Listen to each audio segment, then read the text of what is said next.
Hey guys, I am here with my friend Brian today, and he actually, if you have not seen his channel, you can check it out right here. And he has a real ghost story for us. So I am just gonna let you take it from here, Brian. Well, my uncle and my aunt just gotten married, and they moved into a place right by the Santa Barbara Mission, which is like a really old, historic, one of the missions in Santa Barbara, and very, very old, made in like, I think 1800s, and all the houses surrounding there are very old as well, like 1910, 1905. And they moved in, the place was really nice, but it's very quaint, kind of cabin style place.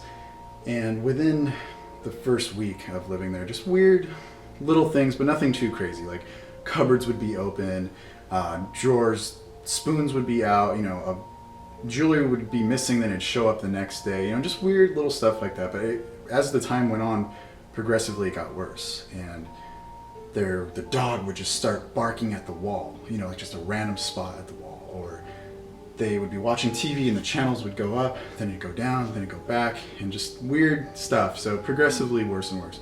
Now, when I went over there, the first time I went over there, I was a pretty sensitive kid, and just noticed things and never actually saw anything personally, but I remember being in the kitchen and just like the whole sixth sense thing where like it just got really cold and you just knew there was somebody there with you, so never liked going over there.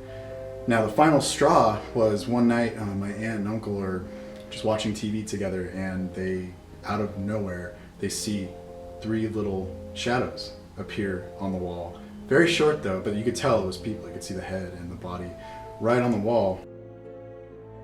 Freaked my aunt out. My uncle gets up, looks out the window, and the thing is, it was nighttime, so there wasn't any outside light. So how the hell were these shadows popping up? So he gets up, looks out the window. There wasn't a lamp outside nothing. Or something? It was just dark. My aunt was like, we gotta do something about this. So he goes down to the police department, he has a friend who's a detective there, and he's just like, some weird stuff going on at our house, and he's like, well, what are you talking about? And he's like, well, I don't know, just weird stuff. He's like, you mean like your house is haunted? He's like, well, I don't know. He didn't want to like sound crazy. Yeah. But the detective's like, check this out, man. He pulls out a big map of Santa Barbara, and literally all of the reported hauntings, he had been keeping track of. He'd been working there like 20 years, so he would just plot a little dot on every reported haunting.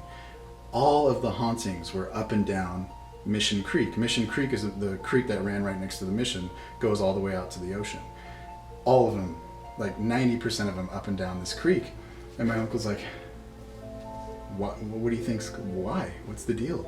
And he had done some research and found out that when the Spaniards came to America and invaded and basically enslaved or killed most of the Indians, the Chumash Indians, who were the Indians in Santa Barbara, they enslaved them, and they basically forced them to build the missions, and to do all this work. Half of them would die from disease that the Spaniards brought, and the other half would die from just being worked to death. And he found out that instead of burying them or burning them, they would make a big raft, stack all the bodies on this raft, and then send it down the creek out to the ocean.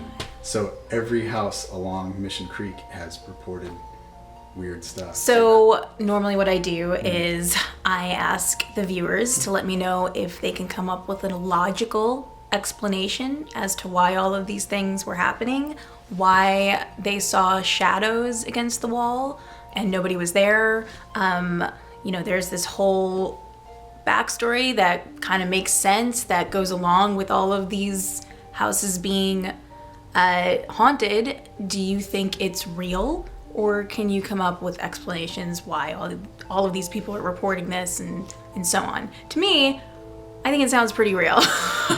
I mean, to me, whenever it's more than one person saying they see something or are experiencing something paranormal, if it's like a bunch of people and they're not necessarily like discussing it with each other, they're all reporting it at different times, I feel like that can't be explained, but let me know if you can. So, thank you, Brian. That was a great story. Yeah. Okay, say bye. Bye, guys. And I see a girl sitting in my back seat. Now she wasn't like you could tell this person was dead. They were pale, dirty, wet, The eyes look like they were rotting a bit, you know, like if you found a dead body that's been out for a while.